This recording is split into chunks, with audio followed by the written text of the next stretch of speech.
Do you remember a few weeks ago when I said that I was going to make 10 collages based on 10 passages from books that I've read and loved? I may have forgotten because it has been several weeks, but I did finally finish the first of my 10 pieces. I chose a quote from one of my all-time favorite books, Circe, which I will read to you as we get started. This first one has already proved to be pretty hard because I'm trying my best to make 10 collages in a style that at least feels fresh to me. I'm trying to approach this with fresh eyes, which is difficult. And I don't like to fail, and I don't like to be bad at things. So what I really wanted to do this entire time was just revert back to the way that I normally make collage. But anyways, happy with it. I'm very happy it's done. 1 down, 9 to go. Let's go. The quote that I chose from Circe is as follows. Quote, "I thought, I cannot bear this world a moment longer. Then, child, make another." End quote. I instantly knew after reading that quote that I wanted this collage to feel like a portal into another world. Although as I was getting started, I didn't know what that would look like. But when I saw this frame in one of my collage books, I immediately knew I wanted that to be the framework for my collage. In this video, you are going to watch me sort of work this collage out in real time. So here I've pulled a bunch of images from a book about pre-Raphaelite art and a handful of paintings that I liked from a book about the Louvre. I love the color and mood of this painting, and I thought that it might serve as a good background for my collage. And then this pre-Raphaelite portrait, I loved the moon in the background, and I wanted to add that in, especially since they were sort of the same color.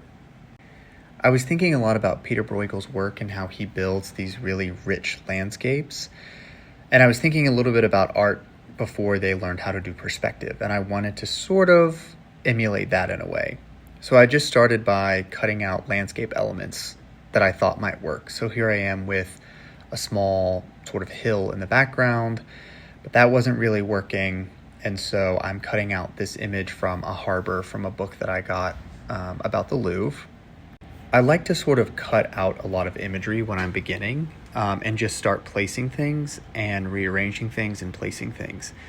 So here I am just with a few elements that I've cut out, and I'm trying to find a harmony. I like the colors that I have, but I just haven't figured out how to arrange them quite yet.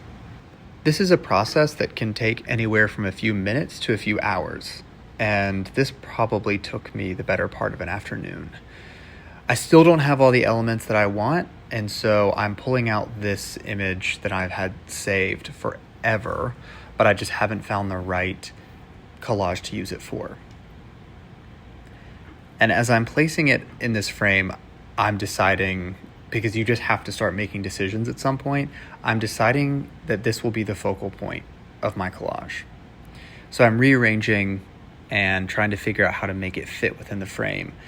You'll notice that this painting is a little bit smaller than the actual frame itself, so I'm having to get creative with some additional elements. But I will say it's getting close.